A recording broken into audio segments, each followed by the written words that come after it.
Ladies and gentlemen, good day and welcome to the Q4 FY24 earnings conference call of PI Industries Limited.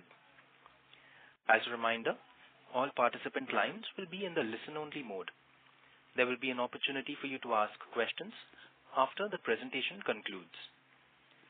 Should you need assistance during this conference, please signal an operator by pressing star and then 0 on your touchtone phone. Please note that this conference is being recorded. I now hand the conference over to Mr. Nishid Solanki from CDR India. Thank you, and over to you, sir. Thank you. Good afternoon, everyone, and thank you for joining us on PI Industries Q4 FY24 earnings conference call. Today we are joined by senior members of the management team, including Mr. Mayank Singhal, Executive Vice Chairman and Managing Director, Mr. Rajnish Sarna, Joint Managing Director, Mr. Manikantan Vishwanathan, Chief Financial Officer, Mr. Prashant Hegde, CEO Domestic, Mr. Atul Gupta, CEO Exports, and Mr. Anil Jain, MD, PI Health Sciences. We will begin the call with key perspectives from Mr. Singhal. After that, we will have Mr. Manikantan sharing his views on the financial performance of the company. Thereafter, the forum will be open for question and answer session. Before we begin, I would like to underline that certain statements made on today's conference call may be forward-looking, and a disclaimer to this effect has been included in the investor presentation shared with you earlier and also available on stock exchange websites. I would now invite Mr. Singhal to share his perspectives with you. Thank you, and over to you, sir. Okay. Hi, good afternoon, and thank you for giving us your time today as we discuss the performance of PI Industries during the quarter 4 and the annual year 24. I will use my remarks to share the strategic and operational updates around the business. I'm sure my voice is clear because I'm getting an echo. Is that okay? At the other end? Sir, you can go ahead, sir. All right. Sorry. Okay. I will use my remarks to share the strategic and operational updates around the business. Quarter 4 for the year has been another commendable performance from PI, yet again delivering broadly as per the guidance despite industry headwinds. Q4, revenue grew by 11% year-on-year. For the year, we had a growth of 18% of revenue. The improvement in the property stands even better at a PAT growth of quarter 4, and for the year upcoming from 32%, 37% respectively. The global industry has seen a performance pressure in the past 3 to 4 quarters, and the situation is yet to recover fully. The inventory destocking cycle is seemingly incomplete, and any material improvement in the demand and pricing trends is projected to commence only in the later part of the current financial year. These trends chiefly impact general products. PI has consistently stood apart from its being delivering about those trends in the last several quarters. Going forward, as on the ground situation changes, we will continue to do well, benefiting from the enhanced dynamism of the industry. This has been possible due to the differentiated business model and portfolio of PI. Our growth is mainly driven by commercialization of new products in the early stage of the life cycle. These products have significant growth potential, and as and when the innovator progresses with the global execution, this gives us a future upside. The cycle continues as we commercialize more new egg molecules from these pipelines. What continues to attract global innovators to PI is our demonstrated capability in process development and innovation efficient scale-up. Complex molecules, project execution capabilities, and our ESG standards above all, the respect for IP. On the export front, the increasing trend of commercialization of new molecules will only intensify. During the year, more than 70% of the growth has come from new products. Our pipeline of new molecules also remain robust, and here, the share of non-active molecules of new inquiries stood at 50%. In the longer term, we anticipate an upside to a third of new molecule commercialization to come from non-active. As these technology molecules mature, we see strong contribution to our growth rate. On the domestic side, we have seen subdued performance owing to the erratic monsoon and El Niño conditions, which led to long dry spells impacting insecticide and herbicide sales in certain geographies. Our emphasis has always been and will be on driving high-quality revenue. Our domestic portfolio contributes to the in-licensed extra products that have significant growth potential. Over the past 2 years, we have stepped up our presence in the biological area. I'm very happy to share that our brands are gaining traction with a 35% growth in Q4 and 29% for the year. Our horticulture specialist brand, G-Ragro, has also helped us in strengthening our position in these segments. On the recently launched products, has seen an enthusiastic response of an insecticide carrot and paddy, herbicide Iketsu, the first time 3-way combination of rice again, fungicide carrot for seed treatment in soybean and groundnut, and biofungicide pilot for grapes and chilies. Also great response on Champana, insecticide of rice, BPH, and brinjal sucking pests. We continue to get new molecules into India. During the 2024, we've introduced 7 new domestic brands, all of which have been received well. Our range of brands is always expanding and is presenting the most advanced solutions in the crop protection to the farmer. The steady pace of the business introduced of such new brands contribute to the above broadening of the performance from us. The development pipeline includes more than 20 products, including products in development and registration, and underlying the visibility of growth for the business in the forthcoming year. I now turn my attention to the pharma side of the business. We are right now in the process of building an integrated CRDMO market, which is on its way. The initial upgrades to the research facility, infrastructure upgrades, manufacturing facility, human capital build-out process is progressing well. We are also augmenting our talent base by hiring global industry experts to implement best practices and intensify in the front of business development, R&D, and pipeline inquiries have started shaping up to help achieve the long-term growth of this segment. We are continuing to drive fully integrated research setup in the AgChem, and once of a kind, single site center in Udaipur is critical to our growth aspiration. The research center can render every technological process requirement from biological evaluation to chemical synthesis, product process scale-up from biofermentation to various flow chemistry technologies. Our R&D setup designed global specification and world-class standards engages more than 700 scientists, over 165 PhDs, of which have delivered more than 170 odd patents so far. These teams are working to develop technology platforms that give us opportunity across the existing and new industry verticals. On the sustainability front, which is close to the heart of PI, we make great strides. At PI, it seems to be a culture of attributes to our business. At PI has improved the S&P Global Sustainability Assessments, ranking to the 95th percentile, as we also are well-retained our gold medal in the EcoVadis in Sustainable Achievement with 98th percentile rank. PI has also been featured in the S&P Global Sustainability Yearbook for 2024, thereby giving us a distinction in ranking among the top ESG-rated companies globally. We have multiple programs around the ESG outcomes integrated with our business processes. As we shared earlier, continues to evaluate inorganic opportunities aligned with the long-term strategic direction and growth aspirations backed by strong science and technological capabilities. We, in our outlook for the current fiscal year, remain positive. On the domestic front, we will focus on portfolio diversification, drive high-quality revenue from its newly introduced products, as well as employ technology-based approaches to steer performance in the CSM business. The pharma performance will gradually improve, and while we will ensure by the year end we come into an implementation for integrated offering to go to the global customer. With this, I bring my remarks to an end and would invite Manikantan to take this forward to discuss. Thank you once again for being a part of our growth and always possibly there to support us. With this, over to you, Mani. Take the financials to the company. Thank you, Mr. Sridhar. Good afternoon, everyone on the call today.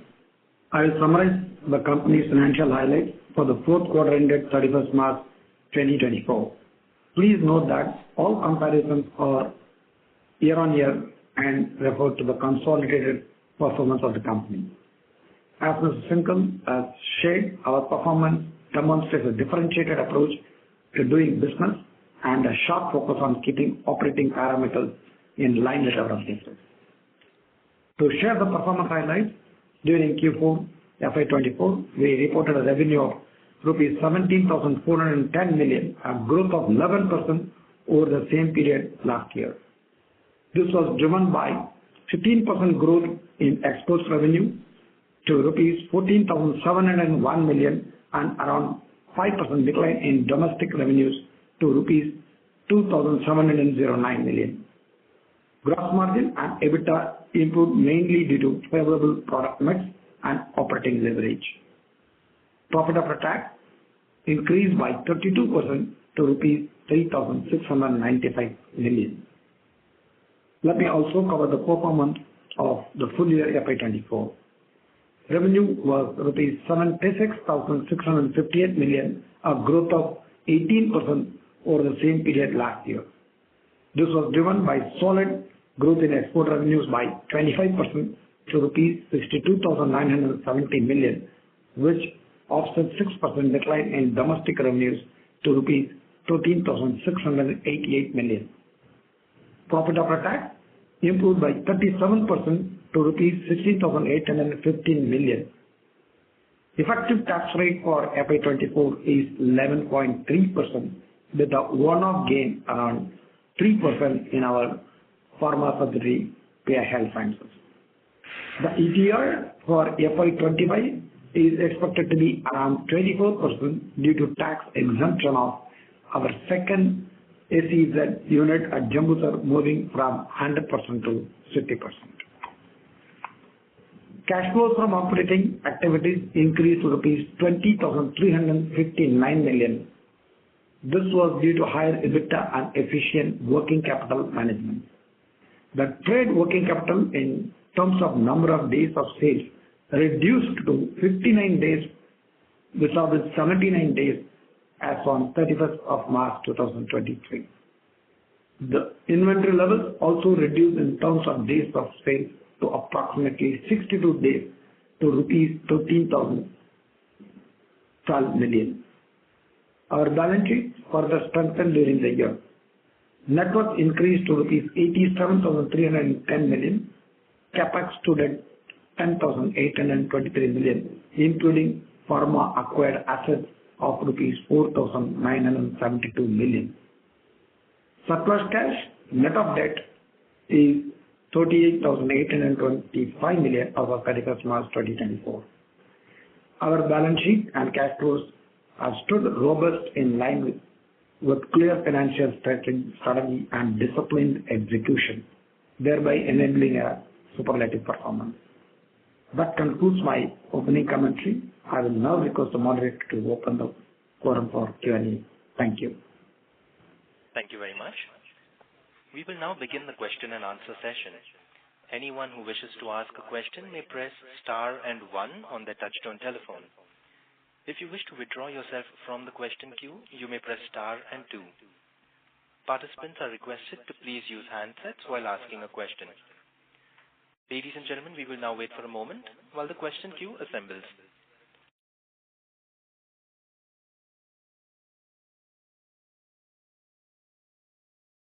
Before we take the first question, I would like to announce that all participants may please restrict themselves to 2 questions per person so that the management may be able to address all questions in the queue. We have the first question from the line of Abhijit Akella from Kotak Securities. Please go ahead. Yeah, good afternoon and thank you so much for taking my questions. Just a couple from my side. One is on just to clarify the tax rate guidance. So we are now talking about 24% tax rate from fiscal 25 onwards, right? So that will be a continuing tax rate beyond that. Is that correct? Yeah, that will be the continuing tax rate for the FY25 as of now and also FY26. As long as SEZ deductions are available, we'll be in that range. Right. And Manisha, this will be for 5 years now, right? And after 5 years, probably the entire tax holiday at Jambusar goes away. Is that how it should be? Yeah. Currently, it looks like that. Yeah. Okay. Got it. And the other one I just had was on the... Sorry to interrupt, but your line is not very clear. I request you to please use the handset. Okay. Is this better? Yes, a little better. Please go ahead. Yeah. Okay. Just the other question I had was on the new product launches. So you mentioned that about, one third of the new products are going to come from non-agro segments. If you could please just shed some color on what end-use industries these might be, whether it's, electronic chemicals, semiconductors, etc. And then just one add-on to this. What percentage of sales come from biologics in the domestic business? And if you could also possibly share the breakdown of the pharma sales between Archimica and Therachem if possible. Thank you so much. Thank you, Abhijit, for your 10 questions and 2 questions. Very smart. But let me try and answer some of them as I remember. So, your first question was regarding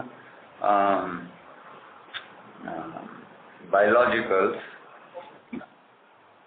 Biologicals, we don't have breakup right away, but what we have kind of also communicated is that there is substantial growth in this quarter, to the tune of 35%, and also if you look at our financial year numbers, quite a significant growth of 27% kind of growth over last year in biological space. The other question was about, sorry, can you repeat your question, please? Yeah. The non-agrochem sector, sir, which ones will be the prominent ones we are looking at? So new molecules that you were talking, that one third of the growth, one third of the new products are coming from non-agchem space. Yes. So this is about the kind of new inquiries, R&D pipeline progressing, etc. So if we look at that pipeline, quite a significant number of products are from non-agchem area. Some of the segments are, like you mentioned, these are electronic chemicals, semiconductors. Maybe Atul, you can pitch in and briefly explain which are the other areas that we have. Yeah, there are other areas with respect to performance chemicals, advanced polymers, which are used for the various applications, apart from electronics and semiconductors.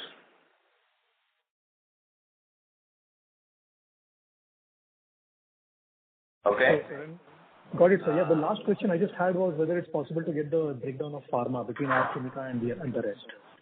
Well, that may not be right away here, but we can provide you visits from the sideline. Great. Thank you so much, sir. I wish you all the best. Thank you. Thank you. The next question is from the line of Rohit Nagraj from Centrum Broking. Please go ahead. Yeah, thanks for the opportunity and congrats on good set of numbers. So first question is on pharma business. So the entire development spend has it been completed in FY24? And given that we have done capex of 132 odd crores, what is the kind of growth that we are looking in FY25 and what kind of margins are we looking? And what could be the levers for the growth? Thank you. Well, this development process is still continuing. Maybe for the next 1.5 years, this cycle will continue. But yes, we will certainly be growing more than 25% in the next financial year, which is the current fiscal. In terms of margins, as I said, till the time we complete this cycle, development cycle, it is difficult to kind of clearly indicate the kind of margins. But yes, once we complete this development cycle, maybe in the next 1.5 years or so, then we will be getting to the normalized margins, the margins. Sure. And second question is on overall consolidated business. So we have seen that there is a strong, almost 450 basis point expansion in gross margins during FY24, and that has led to further EBITDA margin expansion. So how are we looking at it when we move to FY 25? What kind of EBITDA margins that are sustainable, in FY 25 and onwards, given that there could be some benefit from gross margins which may taper down in FY 25? Thank you. We are predicting, around the similar kind of margins, gross margins, around 49-50% in the FY 25. The EBITDA margins will also kind of normalize at this level, as we are also kind of making a lot of development spend in some of these segments. Sure. Thanks for answering all the questions, and all the best. Thank you. Thank you. The next question is from the line of Ankur Periwal from Axis Capital. Please go ahead. Hi, sir. Thanks for the opportunity and congrats for a good set of numbers.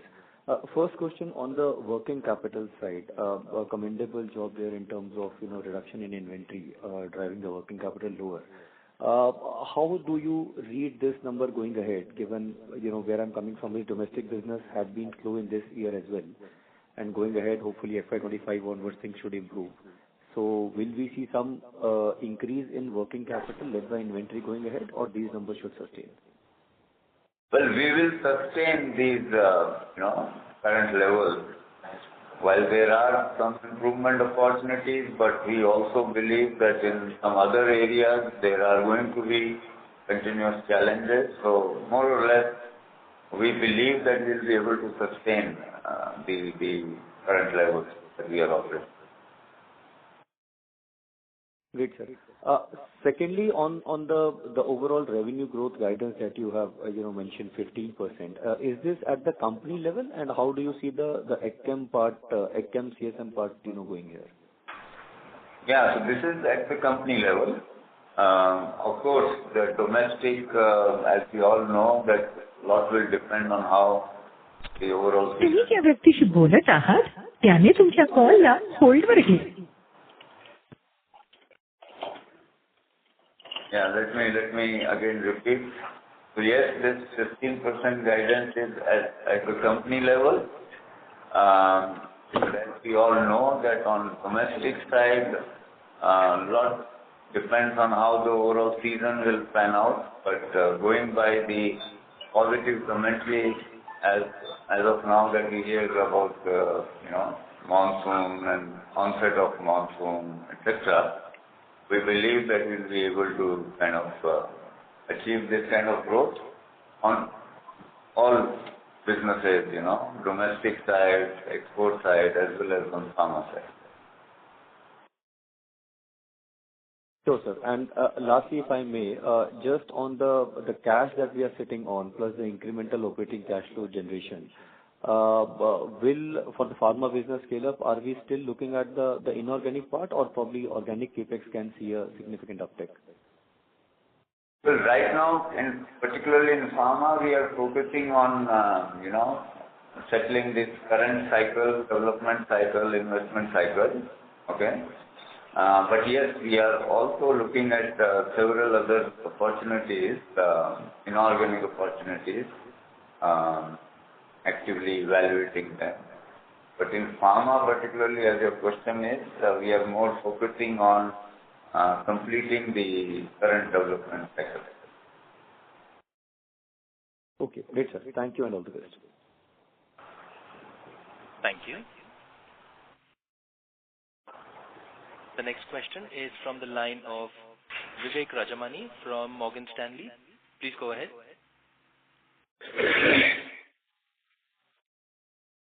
Hi, sir. Thank you so much for the presentation. 2 questions.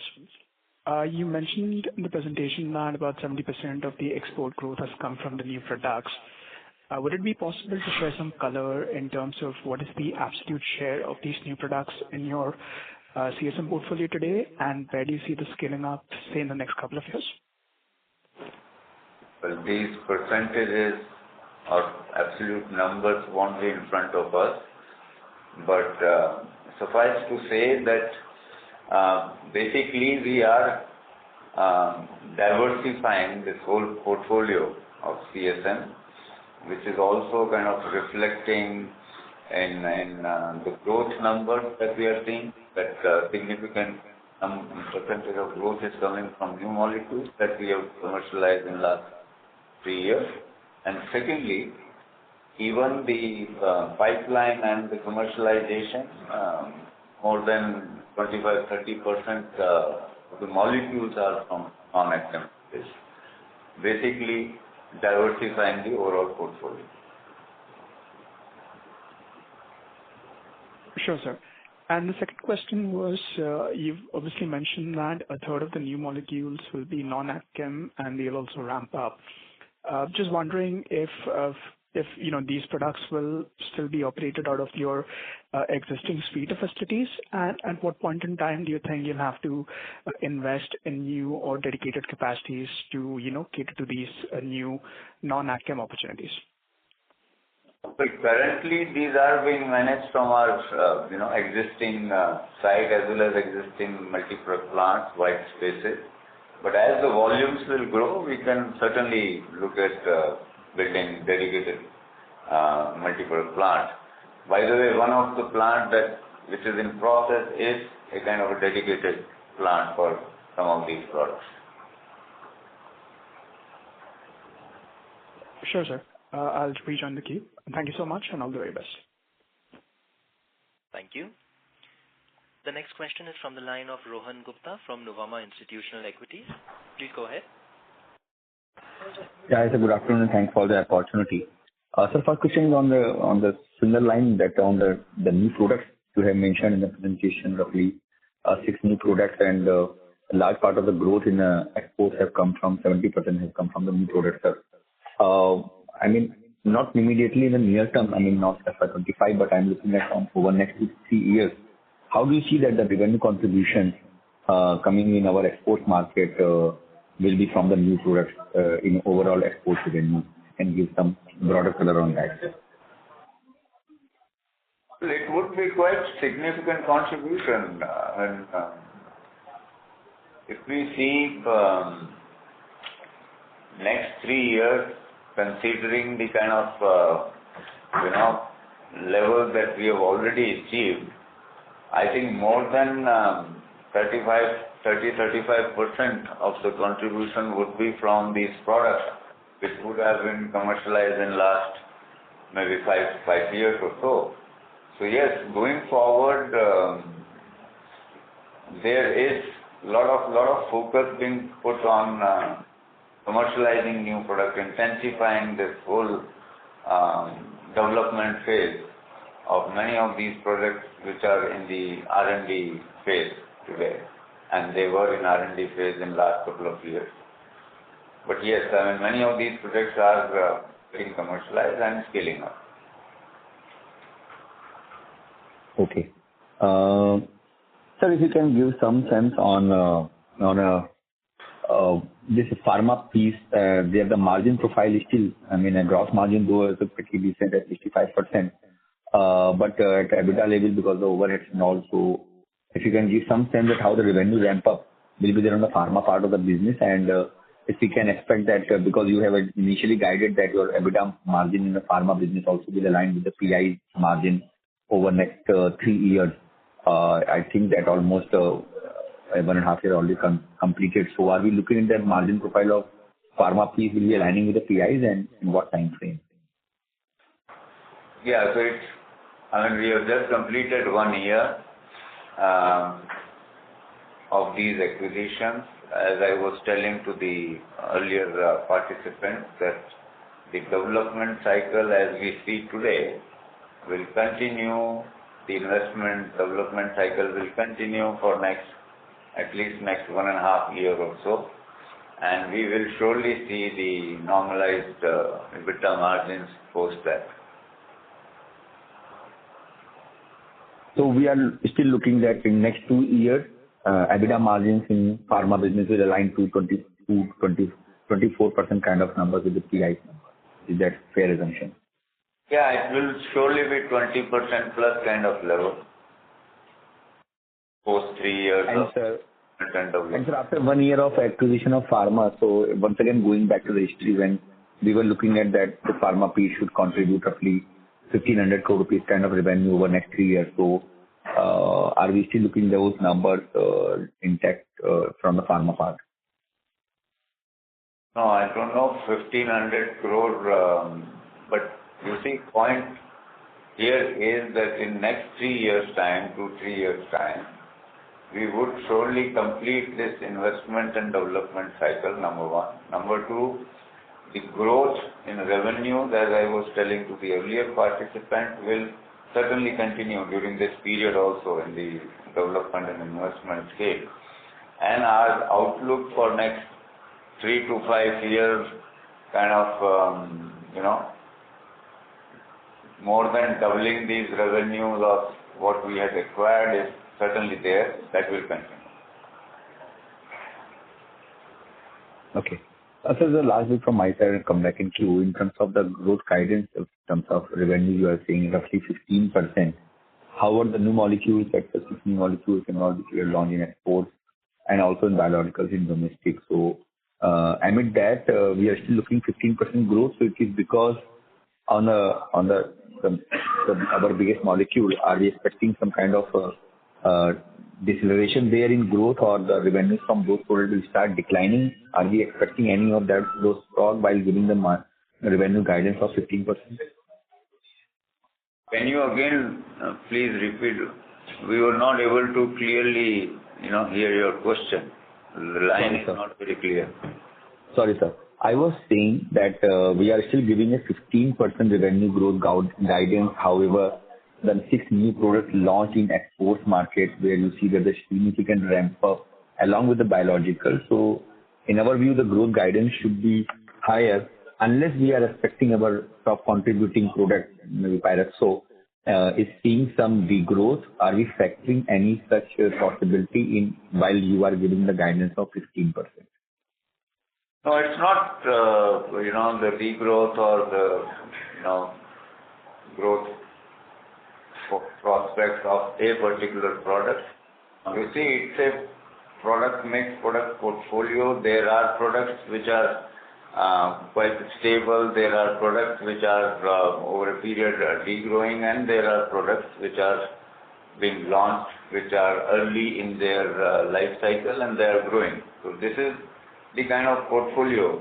And if you also look at our business model, the business model is also that every year you keep continuously commercializing these new products, which takes care of some of the products, old products, which are kind of, where the growth is trimming. So the simple point is that on a balanced basis, if we look at overall, we are confident that we will be sustaining this kind of growth momentum, 15%, around 15% kind of growth momentum. And mind you, the overall industry sentiment is not very positive. So keeping that in mind, I think this is quite reasonable. Fair enough, sir. Last bit from my side, if I'm allowed. On the capex front, we mentioned that roughly 1,100 crore kind of capex which we have done for the current year, including 500 crore rupees acquisition. So 600 crore kind of investment in existing business. However, I think we're guiding for roughly 800 crore investment for the current year. So if you can share the capex number for next year, and is there any spillover capex is there which we will do next year in the current year? So we are looking at close to 800 to 900 crore kind of capex in the current fiscal. Okay. So there is no spillover impact, because I think that last year we were still short of close to 200 crore in terms of capex. So 800 crore is a maintained number for this year also in terms of capex. We are not increasing the capex guidance to 1,000 crore. I mean, there is a little higher plan, but when you end up with your actual spend and capitalization, etc., then there is always a lead and lag. So keeping that in mind is what we are indicating, 800-900 crore kind of number. Fair enough, sir. Thank you very much for giving all that answer. Thank you. Thank you. The next question is from the line of Sumant Kumar from Motilal Oswal. Please go ahead. Yeah, hi, sir. So we have seen around 37% kind of degrowth for FY24 in pharma business. So can you talk about what is the key factor and how things is going to shape up in FY25, considering this factor? Anil, maybe you can briefly explain.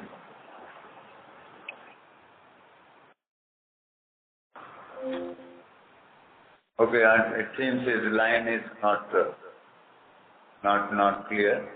So this is mainly because of development of some of the products that innovative products that we have been supplying. That is the key reason for this. Okay. So is there any realization decline for the existing portfolio? Also? Your line is not very clear. Is there any realization decline I'm talking about? No realization decline. There's no price realization decline. Okay. It is supply development. Okay. Thank you. Thank you. The next question is from the line of S. Ramesh from Nirmal Bang Equities. Please go ahead. Thank you and good afternoon. So in the pharma business, the development expenditure which you're talking about right now is routed through P&L. So can you give us some indication of what is the kind of development expenditure you will incur, say, over FY25-26? And will it continue through the P&L or will you capitalize it after some time? No, it will continue through P&L, and that is the reason we have explained this in our communication. Well, we don't have just in front of us the development spend for next couple of years, but yes, as I said earlier, this cycle will continue for next at least 1.5 years. In terms of ramp up in revenue from this post-Ind AS 300 crores, can we expect, say, 500 crores by 26?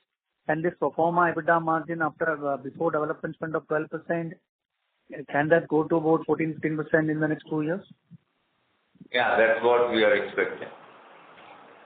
Okay. And in terms of the order book execution that you have right now, that is presumably the CSM export excluding pharma, right? $1.75 billion? Yes. Okay. And so in terms of monetizing that, what will be the run rate over the next 2-3 years on that order book, given that you are talking about 15% growth? So will that be evenly spread out? Plus or minus the new molecules? How do you see that run rate going ahead? No, to be honest, I'm not very clear about your question. If you can rephrase it. So basically, you have the order book of $1.75 billion, assuming that it doesn't include any pharma orders, and that's pretty much in CSM. So when you look at unwinding this order book in terms of your future revenue in CSM, would that be evenly spread out in terms of execution, say, over the next 3-4 years, or will it be, the front-end loaded or back-end loaded? Yeah, typically this order book will have, it is spread over next 3 to 5 years. Some products for couple of years, some products for 4 years, some products for 5 years. So yeah, on an average, we can say 4 to 5 years. And in addition to the order book where we have long-term agreements or contracts, there are a significant number of products where we have annual purchase orders, etc. So the annual revenue or the growth number that we see basically comes from not only from order book but also from our annual contracts or purchase orders. I hope this answers your question. Understood. So just one last thought. If you look at the Chinese price index, there is a report which says the pyroxosulfone prices have declined to about $75, which is a steep decline. So how does it impact your current CSM arrangement for supply of the molecule? Well, I do not have this information that Chinese supplier at that price, because currently I don't think any supply happening from China for this molecule. Thank you very much, Joanne. Thank you. We have the next question from the line of Yash Master from Unifi Capital. Please go ahead. Hi, sir. Good afternoon. So my first question is, this year we are targeting around 15% revenue growth. Previously, you were targeting 18 to 20% growth. So I just wanted to understand that this reduction in guidance, is it just for like short term? Because this year our main product will face some pricing pressure, and in short term it may impact our revenue. But as we are scaling up new products in AgChem and diversifying into pharma, and also we have a heavy cash on balance sheet, so and we have been looking for pharma acquisition for some time, and that can bring in significant growth. So can we expect in long term that we can go back to achieving a 20% plus revenue growth? Well, there were several questions in your one question, so let me try and answer one by one. As far as your question around why 15% versus last year 18-20%, so few aspects. One is that of course the base has gone up. Now we have a new business as well. Okay. Secondly, as we were discussing earlier, the overall business industry sentiment demand scenario, although we are not into so many generic products, but still the overall sentiment is not great, and considering all these aspects is what we are very cautiously guiding for the growth. Okay. The third aspect is that there is, as we have seen in past also, that there is a lot in the domestic area, depends on how the monsoon onset is taking place, how the rainfall distribution is. So keeping in mind those kind of contingencies and situations is what we are very cautiously guiding for this growth. Your second question was, if you can repeat, please.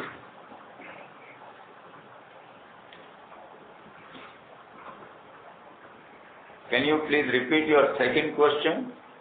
Excuse me, sir. The current participant seems to have dropped from the queue. Okay.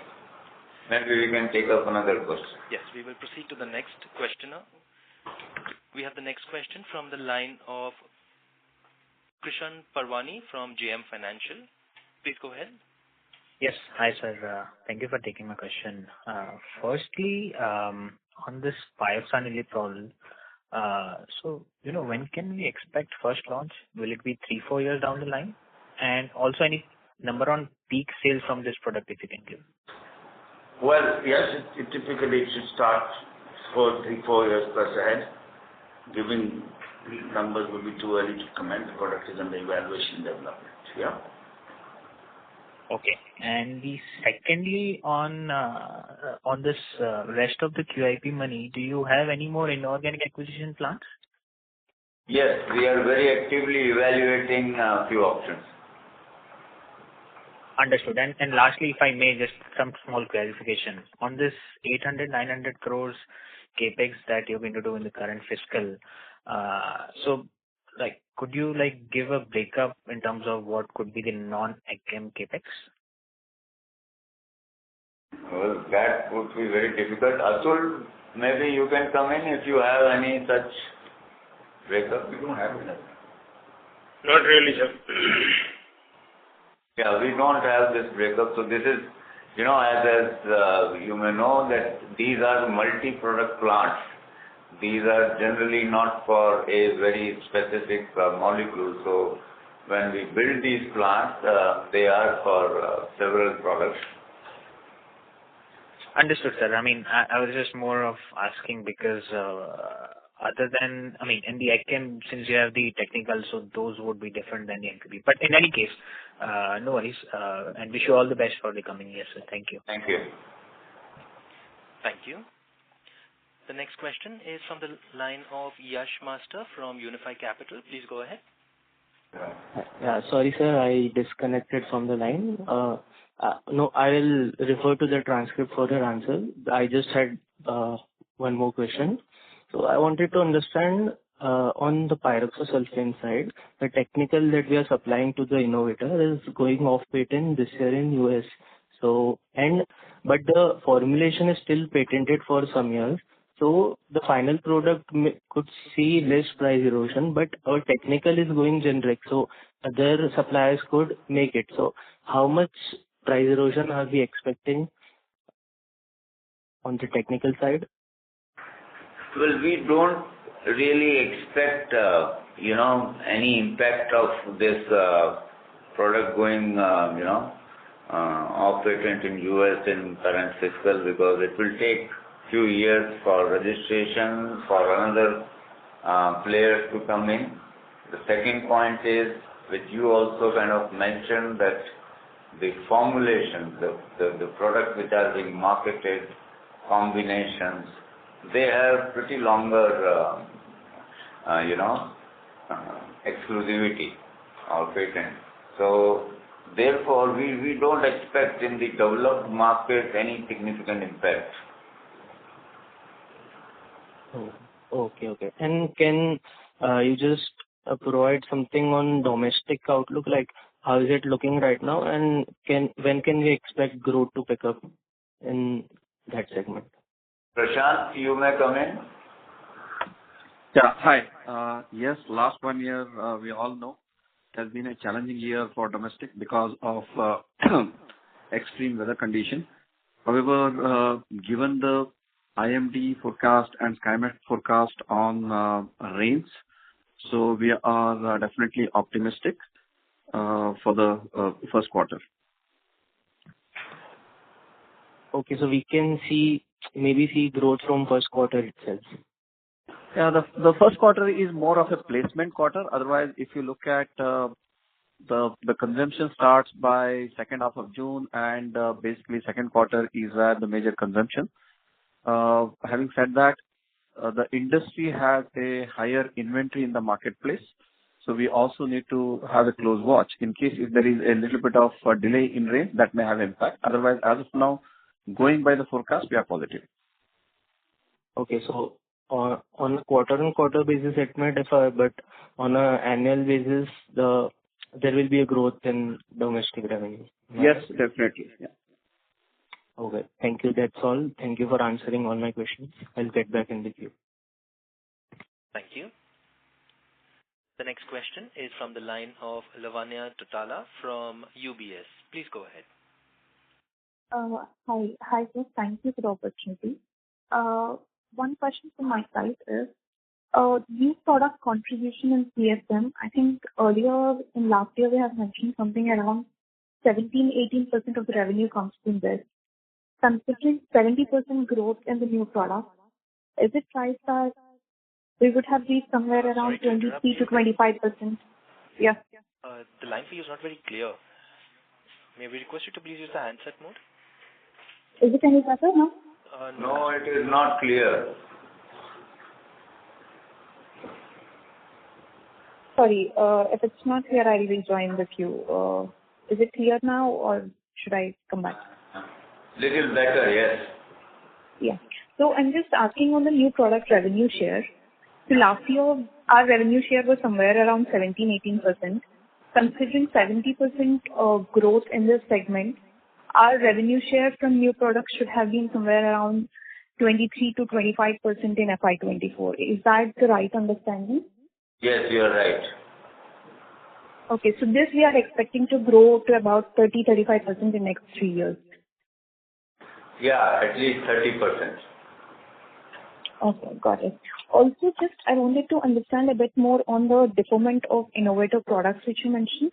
I just missed a bit there. Is it on the pharma space which you are speaking about? No, come again, your question.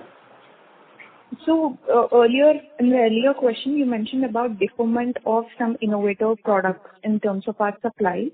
Is it in the pharma space or in the CSM? I just missed that part. Yeah, that was for pharma because the question was for pharma. Okay. Do we expect this orders to come back this year or it will take longer? Yeah, those discussions are still on, and these are in any case biotech, small biotech companies. So yes, I mean, we'll have to assess that whether this will come in the coming financial year or maybe a little later. Okay, got it. Thank you so much, sir. All the best. Thank you. We have the next question from the line of Naushad Chaudhary from Aditya Birla Sun Life Asset Management. Please go ahead. Thanks for the opportunity and congrats on a decent set of numbers, sir. Follow up on our participant question. We appreciate your guidance of 15% growth despite global headwind. But post FY25, do you see we have product sets ready that can help us to go back to our 18-20% kind of growth for 2 to 3 years post FY25? Yes, of course. I mean, as the overall industry cycle, comes back to the normal kind of situation, there are all opportunities to kind of for us to go back to our 18 to 20% kind of levels. Without compromising on the margin? Yes, of course. Lastly, that option, by the way, that option always remains. That option is for current year as well, but as you may know, as our philosophy on the business, we have always managed business in a sustainable manner. So yes, and a differentiated manner. So keeping those principles in mind is what we always guide and we always do the business. We appreciate it, sir. Lastly, on the US market, not from your product point of view, but in general, if product goes off patent, how much time does it take for a generic player to register in that market and to have a real impact on the patented product once it goes off patent? Well, it varies from product to product, so difficult to generalize. But yeah, it takes anywhere between 1.5 to 2 years. But if the as we were discussing earlier, if the exclusivity is there on the formulation, then it's a completely different scenario. All right, sir. Thank you so much. All the best. Thank you. The next question is from the line of Meet Vora from MK Global. Please go ahead. Yeah, hi. Thanks for the opportunity. So my question was regarding the capex that we have done over the last 2 years. So roughly 900 crores, 800, 900 crores last year, and we are planning to do this year. So can you just give a broad sense of what is the capex that we have done? We have installed one dedicated plant, is what you mentioned, and others will be all MPPs. As in, how many plants we have put up? Atul, maybe you can come in and briefly explain. Yeah. So this, the capex what we are talking about is for a dedicated plant, one dedicated plant, and also a multi-product plant and for the new molecules, on which we have been working. And this continues, for this year as well. Fiscal year 25 forecast what we are giving. So in total, we'll be putting up 2 dedicated and 2 MPPs. Yes. Sure, sir. Second question was on margin front. So while we are mentioning that our gross margin has improved because of overall favorable product mix, is it because that contribution from a higher margin product is more, or is it because that newer products that we have commissioned are having higher margin? Well, I'm not sure what you meant, but let me clarify that this gross margin improvement is on account of several factors. Product mix is one aspect, but also business mix. So if you appreciate that there is now pharma business part of this overall business where the gross margins are higher. If you also consider that the export revenues are more compared to the domestic ones, where also the gross margins are higher because of the nature of the business. So these are some of the reasons. And then of course within the segment, whether pharma or whether CSM exports, the product mix has also been favorable. Understood, sir. And just one last bit, if I may. Sorry for harping on this again, but if I look at the US geography, I just wanted to understand that even if pyroxysulfone, for example, is patented, can someone import pyroxysulfone from some other country or some other supplier and sell it in US? Whether there is an application patent or there is only a process or a technical patent? But anyone importing pyroxysulfone will not be selling pyroxysulfone technical in US, no? He'll have to be selling some final product, finished product. And if that product is patented, then that is the issue one needs to consider. Understood, sir. Okay, thanks. That's all from my side. Thank you. Ladies and gentlemen, we will take that as a last question for today. I would now like to hand the conference over to the management for closing comments. Over to you, sirs. Yes, once again, thank you for being a part of this conference today, and I wish the PI team all the very best, and continue to look forward to your support. Thank you. Thank you so much, gentlemen. Thank you. Thank you. Thank you.